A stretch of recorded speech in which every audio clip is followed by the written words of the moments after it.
I never expected a simple conversation to change everything. She looked at me, smiled, and said, "Age is just a number." That was the moment I realized love doesn't always arrive the way we imagine. Sometimes, it arrives with wisdom, grace, and a heartbeat that feels timeless. I still remember the first time I saw her. It wasn't a dramatic scene out of a movie. No lightning strikes, no music swelling in the background. It was quiet, simple, almost ordinary. But sometimes the simplest moments carve the deepest marks in your memory. She had just stepped out onto the porch of the house next to my friend's place. A small box of groceries cradled against her hip, her movements unhurried, almost elegant. She wasn't rushing to impress anyone, and maybe that was what caught me off guard. Most people seem to hurry through life, but she seemed to move at her own pace. I offered to help carry the box, more out of instinct than confidence. When she turned to me, I noticed her eyes first. They were steady, calm, the kind of eyes that had seen storms yet still held warmth. She smiled, not the kind of polite smile strangers give, but something gentler, something that seemed to say she wasn't just acknowledging me, she was seeing me. When our hands met over the box, it was only for a second. But even that second left an impression. Her hand was warm, firm, yet soft in a way that lingered in my mind long after she let go. My chest tightened, not with nervousness, but with awareness. She thanked me, her voice carrying that smooth, low tone that instantly puts you at ease. "You must be one of Michael's friends," she said, tilting her head slightly, a few strands of hair falling across her cheek. I nodded, suddenly more self-conscious than I wanted to admit. We stood there for a moment longer than necessary. She adjusted the bag of apples on the table. I shifted awkwardly, unsure if I should say more. But then she laughed softly, almost as if she sensed my hesitation. "Don't worry," she added.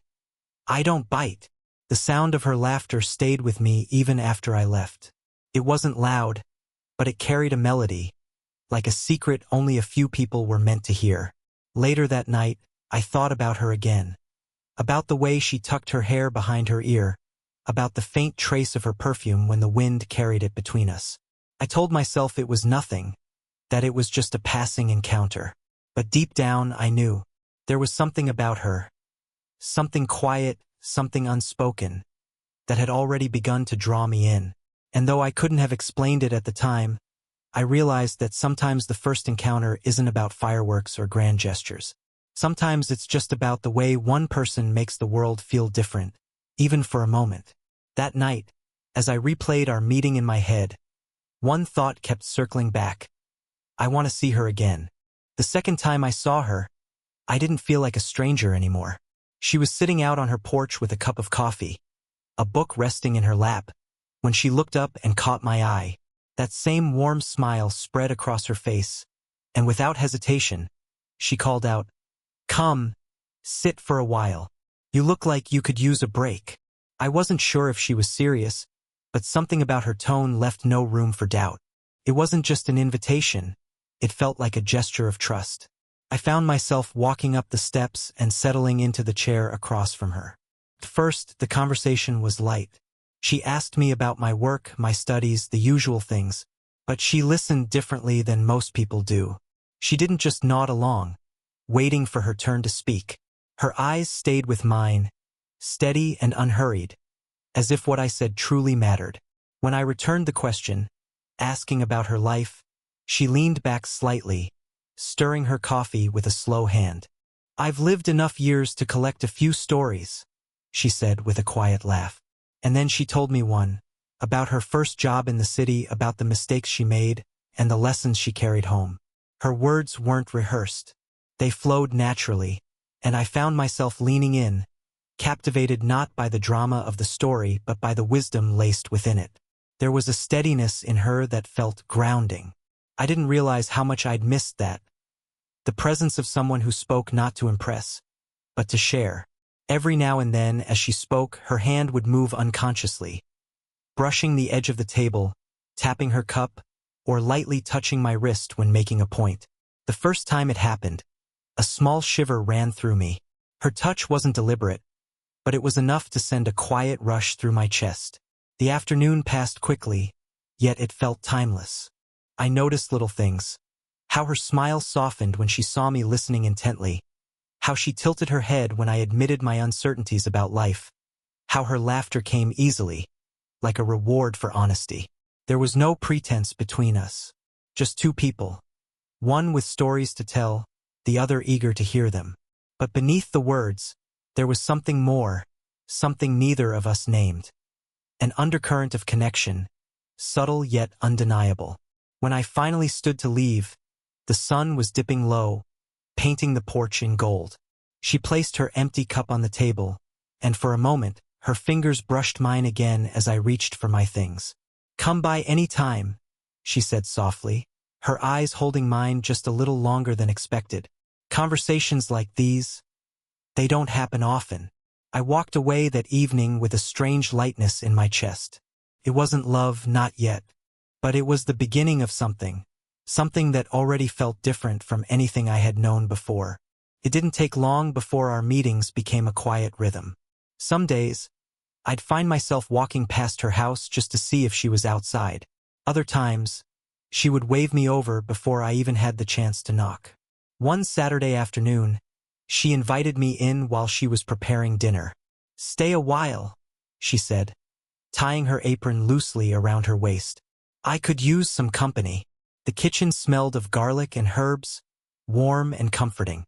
I offered to help, though I wasn't exactly skilled. She laughed at my clumsy attempts to chop vegetables, stepping close to guide my hand. Her fingers rested lightly over mine, steadying the knife. For a moment, everything else faded.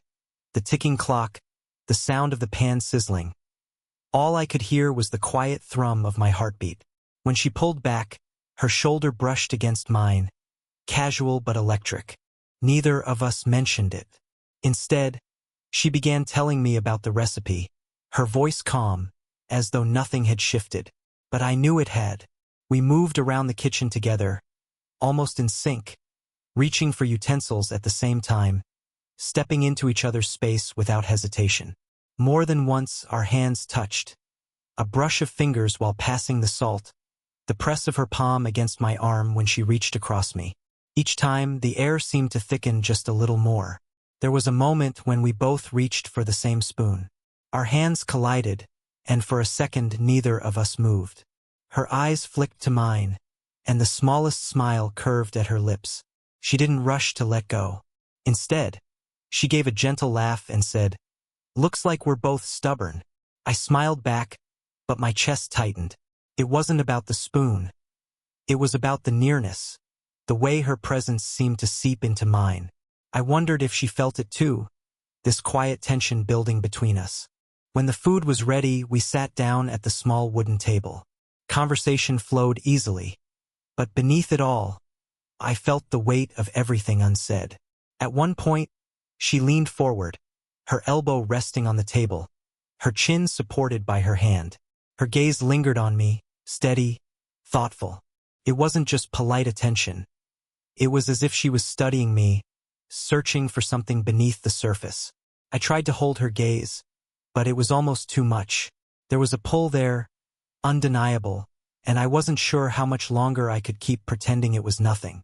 When I finally stood to leave that evening, the space between us felt charged. She walked me to the door, her hand brushing lightly against my arm as she said goodbye. It was such a small touch, but it lingered long after I stepped outside. That night, lying awake, I replayed every glance, every brush of her hand, every silence that stretched longer than necessary. Something was shifting between us, something delicate yet powerful. And though neither of us had spoken a word of it, the truth was clear. The tension was no longer imagined. It was late one evening when I found myself back at her porch. The air was cool, the sky heavy with stars, and the world seemed quieter than usual. She sat with a blanket around her shoulders, a cup of tea warming her hands. I hesitated for a moment, but she looked up, her smile soft and inviting. "Couldn't sleep?" she asked. I laughed lightly, something like that. "You?" She shook her head. "I was just thinking." There was something in her voice that pulled me closer, something tender and almost fragile. I sat beside her, close enough to feel the faint warmth radiating from her, but not so close as to intrude. For a moment, we both stayed silent, listening to the distant chirp of crickets. Then she spoke. You know, people think that with age comes certainty. But it's not true. I've made mistakes. I've been judged, left, and sometimes I wonder if I was ever truly understood. Her voice trembled slightly, though she tried to hide it with a sip of tea. I felt a pang in my chest. She wasn't the untouchable, graceful woman I had built up in my mind. In that moment, she was real, human, vulnerable, and somehow even more beautiful because of it. You deserve to be understood, I said quietly. You deserve someone who listens, someone who sees you. Her eyes flicked to mine, surprised, maybe even uncertain. For a heartbeat, I thought I had overstepped. But then she exhaled, her shoulders easing just slightly. I'm afraid, she admitted, her voice dropping lower. Afraid of what people will say. Afraid of letting anyone close again. Afraid that… She stopped, biting her lip, before finishing. That maybe I'm too much for someone or not enough.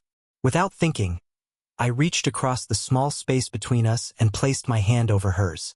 Her skin was cool from the night air, but soft beneath my palm. She didn't move at first, just stared at our hands. Then slowly, almost carefully, she turned her hand over, letting her fingers rest against mine. The silence stretched, but it wasn't heavy anymore. It was intimate. I don't think you're too much, I whispered. And you could never be not enough. Not for me. Her lips parted slightly, as though she wanted to respond but couldn't find the words. Instead, her thumb traced a slow, delicate circle against my hand. A gesture so small, yet it carried more weight than anything she could have said. Her eyes glistened in the porch light, and for a moment, she looked at me as if she were seeing me differently too. Not just as a friend, not just as a younger man sitting beside her, but as someone she could lean on, someone she could trust. We didn't move closer that night. We didn't need to. That single touch, that single moment of honesty, was enough. It was the beginning of something fragile and profound, something that no judgment, no fear, could fully undo. When I finally left, the warmth of her hand still lingered in mine, and with it, the unshakable truth that our connection had deepened in ways neither of us could deny anymore. The evening started simply enough. We had gone for a walk.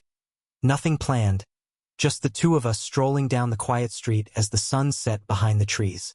The air was cool, carrying the faint smell of rain that had passed earlier in the day. She walked beside me with her hands tucked into her sweater pockets, her hair falling loosely around her shoulders. We didn't talk much. There wasn't a need to. Sometimes silence can be the most honest language between two people, and that night, it spoke louder than words. When we reached her doorstep, I expected her to say goodnight and disappear inside. But instead, she lingered, turning to face me beneath the warm glow of the porch light. The amber glow softened her features, casting her eyes in a way that made them seem even deeper, almost unreadable. For a long moment, neither of us spoke. I could hear the sound of my own breathing, could feel the weight of the moment pressing down between us. My chest tightened with the urge to say something, to confess what had been building for weeks. But the words felt too heavy, too dangerous. As if once spoken, they would change everything. She broke the silence first, though not with words. She stepped a little closer, her hand rising instinctively as if to brush something from my face. Her fingertips brushed my forehead, sweeping back a stray lock of hair. The touch was feather-light, yet it sent a shiver through me that I couldn't hide. Her hand lingered, her palm resting against my cheek. The warmth of her skin seeped into me, grounding and overwhelming all at once. My eyes closed without meaning to, savoring the moment. When I opened them again, she was watching me, her gaze steady, searching, and vulnerable all at once. No words passed between us. None were needed. Her eyes said what mine couldn't.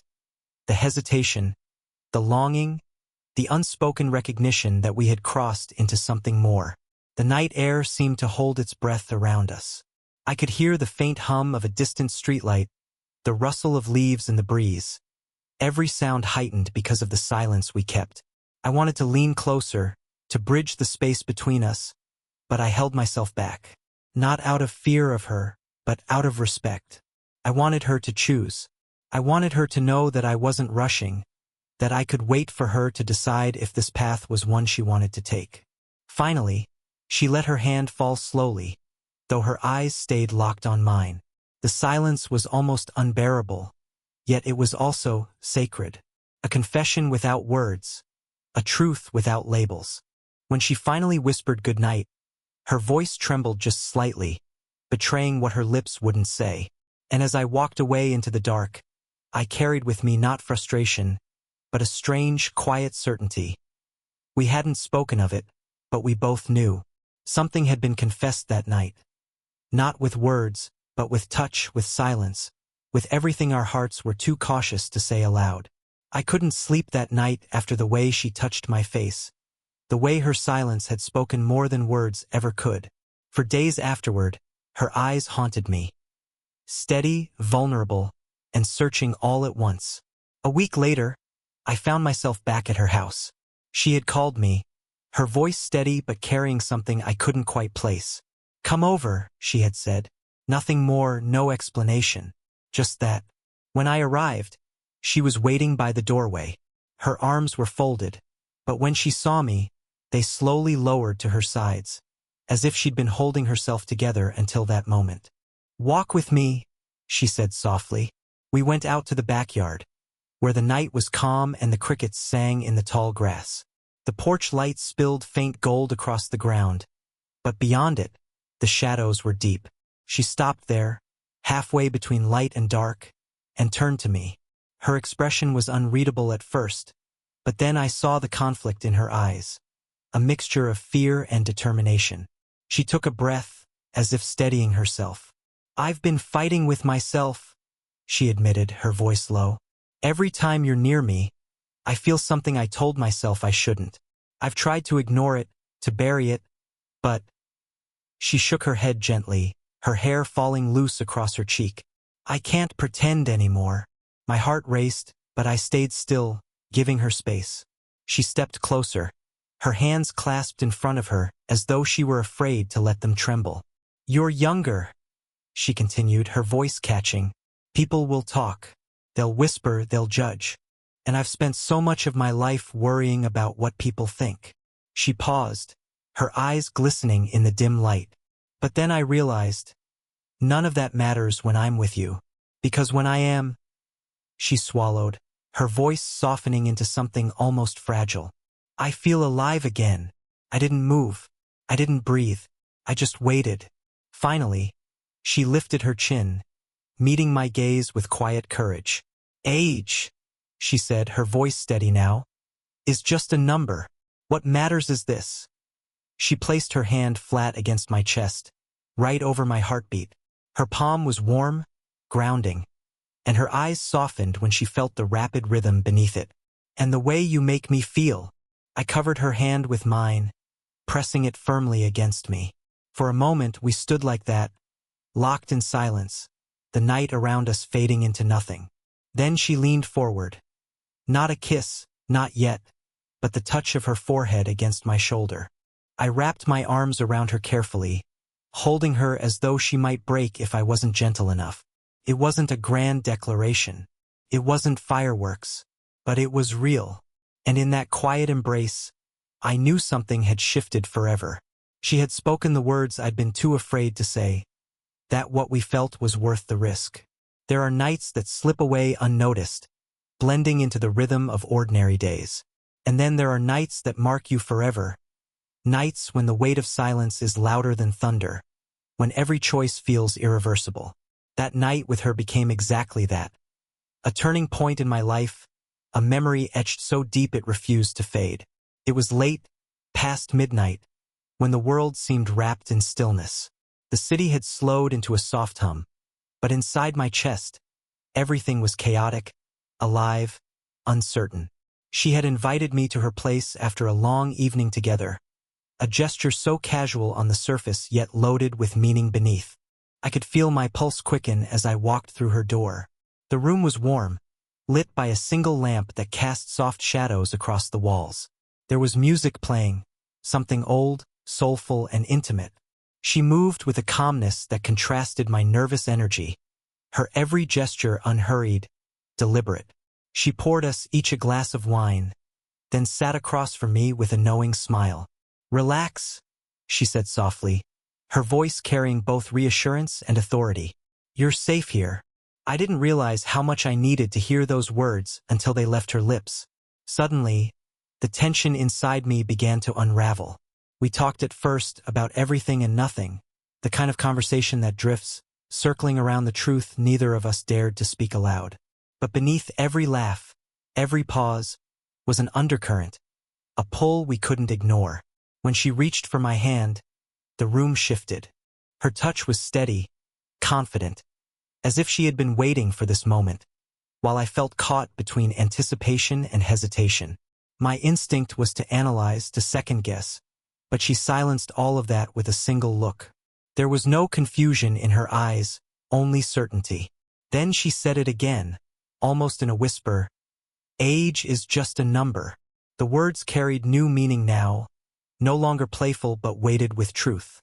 She leaned in, her presence magnetic, her warmth drawing me in closer than I had ever dared to imagine. And in that moment, I understood what she meant when she talked about experience. Not in a shallow or physical sense, but in the way she knew how to make a person feel seen, valued, and desired without doubt or pretense. What followed wasn't rushed.